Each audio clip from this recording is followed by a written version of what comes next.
Hey friends, Appearing Carnivores here with another drive and talk. I didn't intend to make so many of these lately. I just have a lot in my mind. It's like 3 out of the last 4 days I've made one. But I had an experience yesterday that I wanted to share and kind of rant about a little bit. So first and foremost, let me just once again repeat, this is so important to understand. Like, I don't think people really understand this, and because it applies to them, and then of course their cognitive dissonance takes over and they don't want to face it. But we live in a society full of addicts, and I always liken it like, imagine you're a heroin junkie and you're trying to get clean, but you live in a heroin den.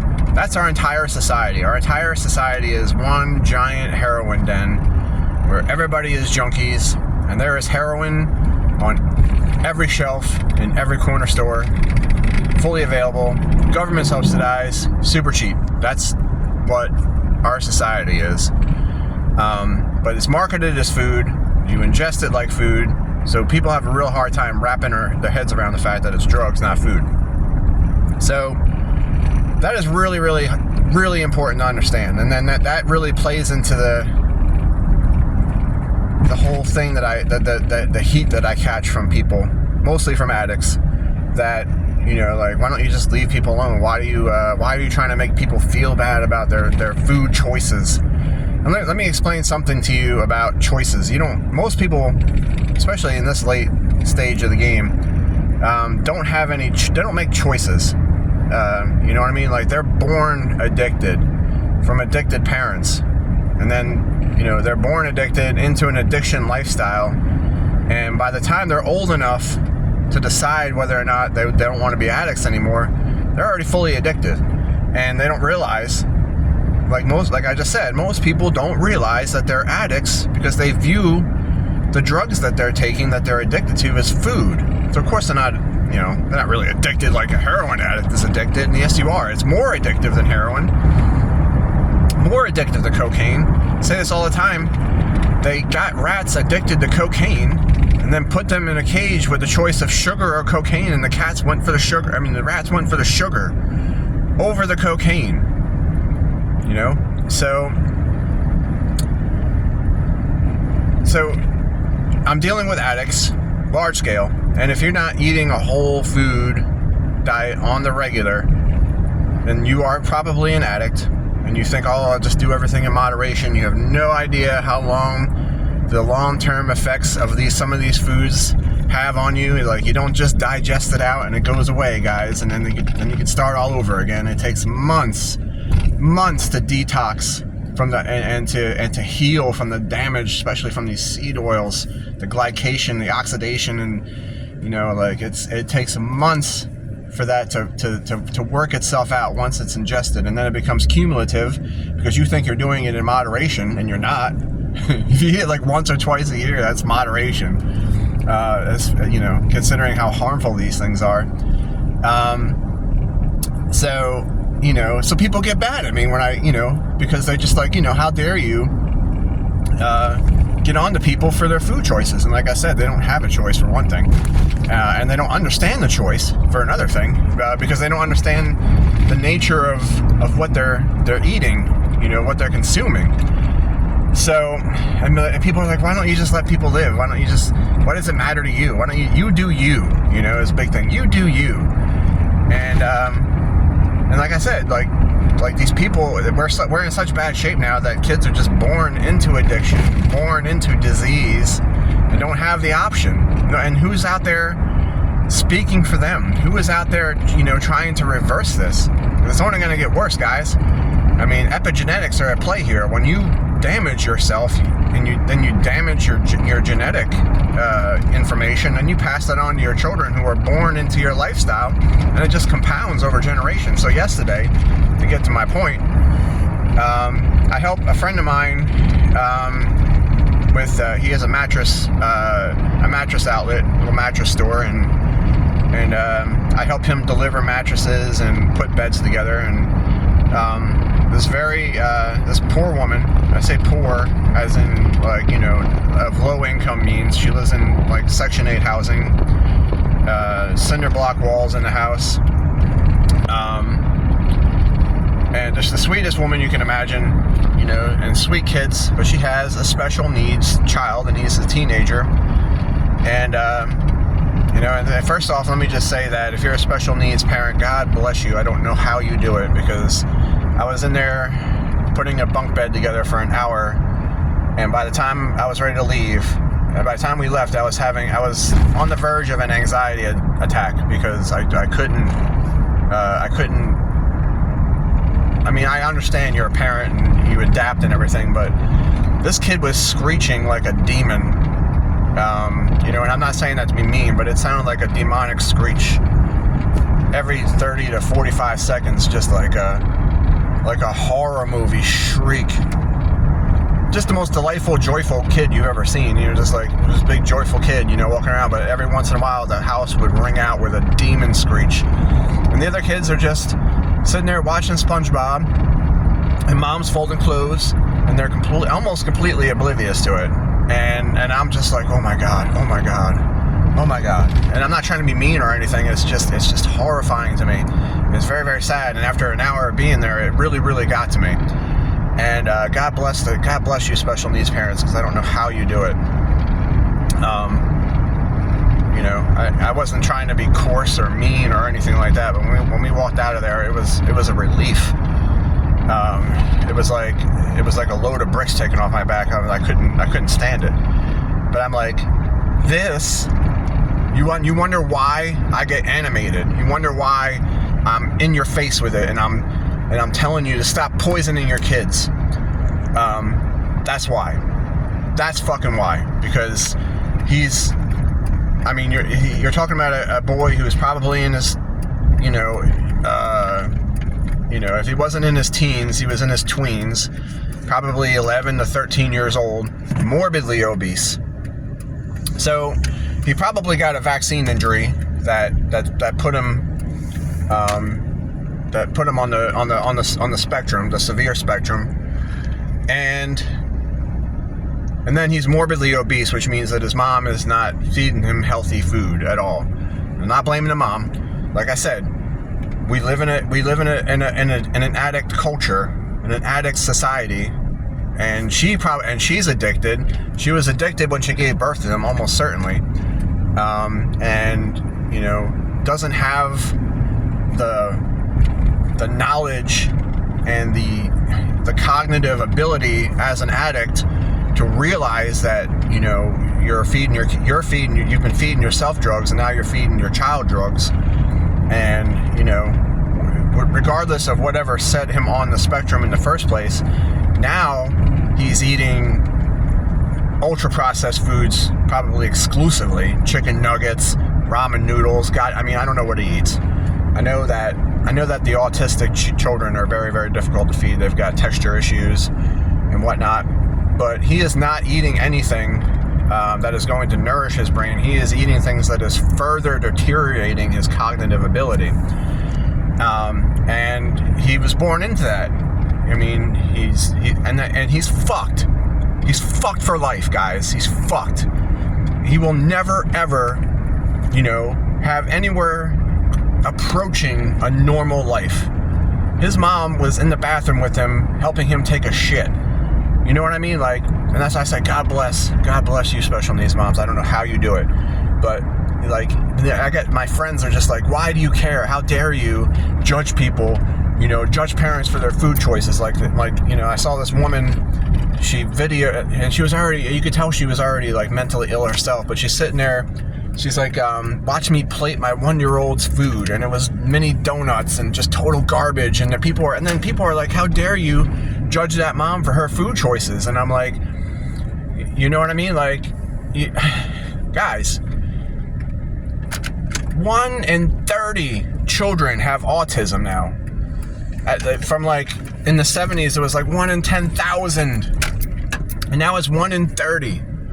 And people, you know, and then like the douchebags will say, well, it's just because we're better at diagnosing them. Bullshit, son. Walk into Walmart and observe those kids, the mouth breathers. They're hunched over and they're mouth breathing, and they are fully obviously mentally impaired. And, you know, and it's becoming more and more prevalent because not only has the vaccine schedule exploded, but, you know, more and more and more of a higher percentage of our diet is ultra processed foods. You are rotting their brains. And I don't know a polite way to say that. You're poisoning your child. You're poisoning your children. And then, you know, the obvious response to that is, oh, how dare you say I'm poisoning my children? I would never poison my children. You would never knowingly poison your children. I will give you that. I'm not saying you are purposely poisoning your children, but you are. And now that you know, instead of getting pissed off at me for saying so, stop poisoning your kids. But it's like, oh, you know, like, oh, I'm a single mom and I gotta get up at 5:50. I gotta get up at 5:45 in the morning to go to work. We'll get up at 5:15. You know what I mean? Like, you can bake bacon ahead of time and just heat it up. It takes 30 seconds to scramble some eggs. You are a parent. You're a mom. You're a dad. You have responsibilities. You know what I mean? Like, you signed on to it. You know? That's your job now. Your job as a parent. Your job is to protect your child. And it's almost like, along with this added culture, like, the culture is completely beaten out of people their you know, maternal and paternal instincts, you know, to protect their own children. It's just like, you know, like, well, you know, if I got to poison my children, I got to poison my children, I guess, because I don't have the drive or the energy to do what I need to do to make sure that they're healthy. And it's just a little bit. I mean, like, it's just a little bit extra. It really doesn't take long to make breakfast, a real breakfast. It really doesn't. But you'd rather just pop a Pop-Tart or a toaster, you know, a toaster pastry, or, you know, some Eggos with some high fructose corn syrup on it. You know what I mean? Like, you know, it's done, and you're just ruining them. And you know, if somebody doesn't say that, who will? And who does? I know it ain't just me, but there ain't many of us. Most of you are out there just going like, oh, you know, don't judge the parents. They're doing the best they can. And the kids are just completely fucked. And if you would have saw this kid, you know what I mean? Like, it's fucking heartbreaking. And it's disgusting that this is done to us on purpose. That's another thing. I mean, like, nobody seems to get this. It was all done on purpose. I know it sounds fucking bonkers. But they don't want, you know, them turning us into drooling, mindless imbeciles is their final excuse to say we don't need you anymore, and then they can get rid of us. It's the ultimate gaslight. You know, they fed us garbage. They fucked our education. They jacked up our vaccines and fried our brains, and then they say, look at these useless eaters. We don't need them anymore. We have AI, we have robots, and we can just keep a small amount of them around just to keep things running, but billions of them have to go. That's the eugenics agenda, guys. I mean, I ain't making that shit up. I know it sounds crazy. I know it sounds like a movie that you would never watch because it's too unrealistic, but that's the genius of it. It's so evil, nobody can wrap their heads around it. Nobody can ever believe it, but it's true. They've been planning this shit for generations. Read Bertrand Russell, Impact of Science on Society. Aldous Huxley, his brother Julian, the UN, Codex Alimentarius, the UN Food Code, Agenda 21. They've been bragging about this shit for many years, decades, generations. You just don't listen to them, and I do.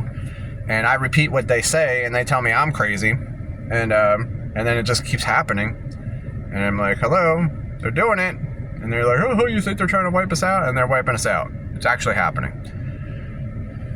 So anyway, you want to know why I get animated? That's fucking why. Because that kid was fucked at birth, and he will never, ever, ever have a normal life. He will be a dependent his entire life. And you know, the parents are wonderful. They say I would never change a thing about my child. I really don't believe that. I really believe that if they could snap their fingers and allow them to you know, to have the abilities that fewer and fewer of us are lucky enough to have these days.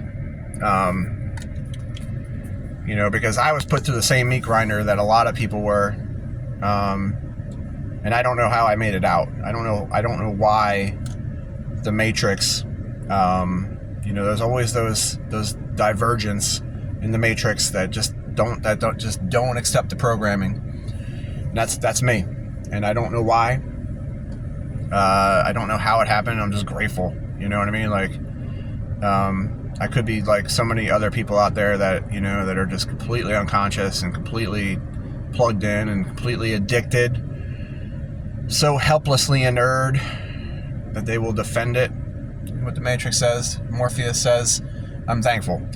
But you want to know why I fight. You want to know why I get animated. You know what I mean? Because you people think that these are just choices that people make. And, you know, yeah, they make bad choices, but it's not for you to judge them or just. I'm not judging anybody. I'm trying to tell you, there is no choice for these people. And we better get wise and start snapping people out of it, because humanity is entering a very dark period, a very dark age. And I warned about this in COVID, because if they start, you know, getting people on, you know, on the permanent vaccine, you know, train, it's just going to rot their brains further and further and further, to the point where no matter how bad things get, they're not going to have the cognitive energy and the physical ability to do anything about it. You know, to revolt, to overthrow the system. They're just going to be mindless, pituated imbeciles with no mind of their own. You know what? Noah Yuval Harari, the so-called spiritual guru of the WEF, World Economic Forum, says the period of free will and this idea that humans have a soul is over. And if you go back and read Bertrand Russell, Impact of Science and Society, he said that in the future, that's what science will do to people. They bragged about it, and they did it. They're not doing it. They did it. So, Noah is correct. You know, people scoff at that, but most people don't even know the sorcery involved, so they think they're not under mind control, and they're fully under mind control. Especially if you're eating their garbage and you're just totally frying their brain. That's called creating altars in the mind, where they just, you know, they drug you and they traumatize you. That's creating an altar within your mind for them to perform their rituals on. It's, you know, if you're not aware of it, you are definitely under their control. You are definitely under, and the people who are getting on to me for getting on to them are definitely under their control. And that's why I fight. That's why I get animated, and I'm probably just screaming into the void, and it's probably hopeless, guys, because they really fucked us up. They really, really fucked us up, and you know, there's an echo chamber where it seems like there's a lot of us, but in the aggregate, it's probably statistically insignificant, the number of people who are waking up from this truly. And you have a lot of people who are awake on the health aspect of it, so like, oh, I'm not going to eat their garbage anymore, and they don't realize that, you know, the garbage, the competition for the garbage is being wiped out by governments and by corporatist entities that, you know, like the World Economic Forum. I tell people all the time, all the major meat producers are heavily invested in lab-grown meat, fake GMO Frankenshit meat, and insects, and they're all members of the World Economic Forum. Read the tea leaves, guys. You are not going to have beef and chicken and eggs at some point in the future. Not on a mass industrial scale like we have now, and that's going to be really bad for us. I'm going off and off and off, but what I really wanted to put forth is, you know what I mean? Like, you want to know why I fight so hard and why I'm so critical? Because these kids, you could say that the parents are doing their best, all you want, and you're just giving them an excuse to poison their kids. And we can't coddle people about it anymore, guys. I mean, if they were burning them with cigarettes, you'd take them away from them, but they're just feeding them drug foods, and you're like, no, don't judge them for that. Don't make them feel bad for poisoning their kids. And I don't want to make anybody feel bad. I just want you to know, you're poisoning your kids. Stop poisoning your kids. Stop vaccinating them. They don't need a vaccine. They need nutrition. They need sunlight. They need sleep. The body takes care of all that shit. The reason people think they need vaccines and they're getting sick all the time is because they're not feeding their bodies the nutrients it needs, and their bodies cannot fight infection and disease. You don't need drugs. You need a steak. You need eggs. You need butter. Anyway, I've gone on a little bit too long. I love you guys.